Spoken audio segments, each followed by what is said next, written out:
Hello friend, आज मैं आपको सुश्रुत संहिता पढ़ाने जा रही हूँ जिसका फर्स्ट चैप्टर है जिसका नाम है वेदोत्पत्ति। ठीक है, तो पहले हम थोड़ा सा इंट्रोडक्शन दे देते हैं कि चरक ने भी सूत्रस्थान बताया, सुश्रुत ने और वाग्भट ने भी। चरक के सूत्रस्थान में 30 चैप्टर है, सुश्रुत के 46 और वाग्भट के 30 अध्याय हैं।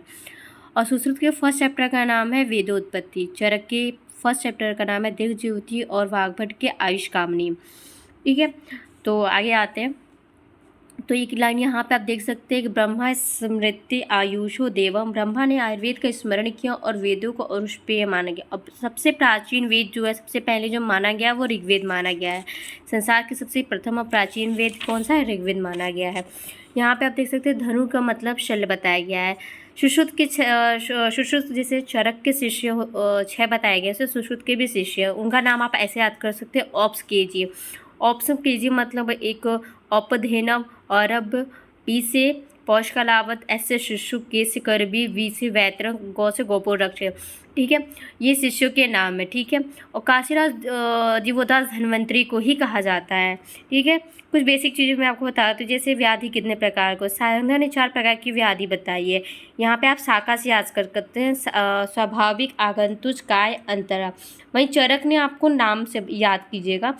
चरक सूत्रस्थान के 11वें चैप्टर में बताया है कि जो व्याधि होते हैं वो 3 प्रकार के होते हैं। अगर चरक में कभी पूछा जाता है व्याधि कितने होते हैं, तो कहीं 2 बताया गया, कहीं 3 बताया गया, कहीं 4।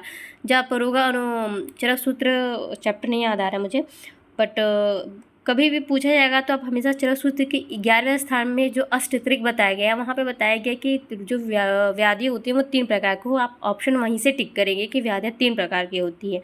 आप यहाँ से याद करें, नाम से याद कर सकते हैं। ठीक है, और फिर यहाँ बताया कि ब्रह्म आयुर्वेद अर्थवेद का उपांग है, इसके 8 अंग बताए गए हैं। और पूर्व काल में ब्रह्मदेव ने सृष्टि रचना से पूर्व इस आयुर्वेद को 1 लाख श्लोक और 1000 अध्याय के रूप में बनाया गया। आप हमेशा याद रखेंगे कि आप 1 लाख ये याद करें, बस इसका संस्कृत कोटेशन याद रखेंगे कि आप 1000 को सहस्त्र कहेंगे और 1 लाख को सत सहस्त्र कहेंगे। सत मतलब 100, सहस्त्र मतलब 1000।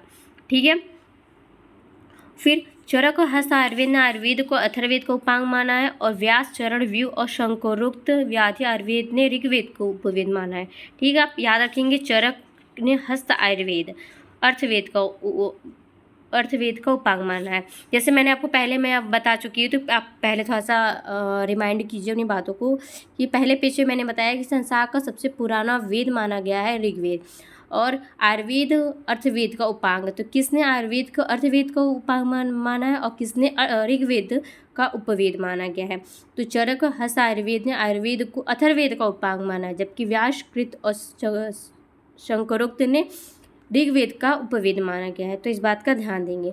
ठीक है, फिर आयुर्वेद के 8 अंग बताए गए हैं, इसको आप ऐसे याद करेंगे, श शाखा भू कौरवा।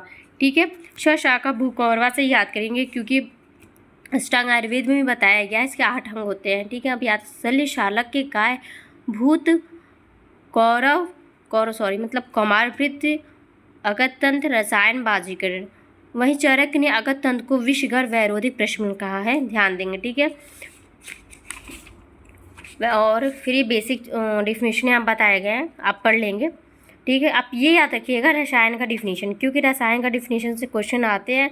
ठीक है, वह स्थापन, आयु, मेधा, बल, कर्म, रोगापहरण, समर्थ। ध्यान देंगे, बहुत इंपॉर्टेंट है रसायन का डिफिनेशन क्या होता है। ठीक है, अब आते हैं बाजीकरण के बारे में। ठीक है, बाजीकरण में ये जो श्लोक दिया है इसको मैंने ऊपर यहाँ पे लिख लिया है, इसका क्या हो रहा है। ठीक है, आप श्लोक से मैच कर लेंगे। अगर अल्प शुक्र है तो आप्यायन करेंगे, दुष्ट शुक्र है प्रसाद, क्षीण शुक्र उपचय, विषुष्क शुक्र है तो जनन। ठीक है, अल्प है, कम है तो क्या आप्यायन करेंगे। ठीक है, उसकी पुष्टि करेंगे। दुष्ट है तो उसका प्रसाद। ठीक है, क्षीण शुक्र को तो आप इसे याद करेंगे क्षीयु, उपचय करेंगे। विशुष्क मतलब सूख गया है, तब सूख गया है तो मतलब किसी चीज सूख गया, क्वांटिटी कम हो गया है, मतलब उसको बढ़ाना पड़ेगा, मतलब जनन करना है। ठीक है, चरक ने आयुर्वेद का प्रयोजन बताया है, जैसे स्वस्थ स्वास्थ्य लक्षण, मातुरस विकार, प्रशमनम, चरम, चरक सूत्रस्थान 30वें चैप्टर में। वहीं सुश्रुत ने भी आयुर्वेद का प्रयोजन बताया है सूत्रस्थान के पहले चैप्टर में, लेकिन उन्होंने पहले चरक ने पहले स्वास्थ्य की रक्षा करने के लिए बताया, पर सुश्रुत ने पहले स्वास्थ्य की रक्षा दूसरी प्रायोरिटी रखी है। पहले उन्होंने व्याधि की ट्रीटमेंट किया है। आप खुद सोचिए, सुश्रुत क्या एक सर्जरी थे, शल्य में उनको श्रेष्ठ माना जाता था। काय चिकित्सा के लिए चरक को और सुश्रुत को शल्य के लिए। ठीक है, तो सबसे पहले वो क्या, कभी भी इमरजेंसी केस आएगी, किसी का एक्सीडेंट होएगा तो सबसे पहले क्या करेंगे, वो ट्रीट करेंगे, है ना। तो पहले व्याधि का वो उपचार करते हैं, देन वो स्वास्थ्य की रक्षा करते हैं।